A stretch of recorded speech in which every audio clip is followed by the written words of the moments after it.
Alo, oui, Dona. Uri mu rugo? Mu mukozi. Mm. Oui, tumusi umva. Wanaje guteka? Umva rero sasa ubu ndi Kicukiro uri kumva? Rero umva nkubwire nshobora kudataha kuko nagize ibibazo kandi nafashe icyemezo ko ngiye kwiyahura. No, oya ngiye kwiyahura nta kintu umva nkubwire. Wowe yareba ahubwo ukuntu ibintu bimeze sibyo? We ntunyarurire.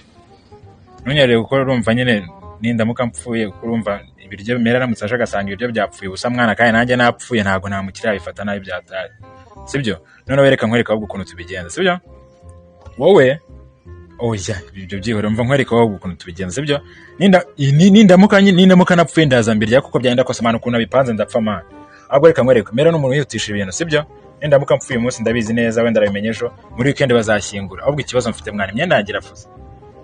Urumva cuma ndamutse nshyingura imyenda isa n'abantu banshishamo ijisho kabisa.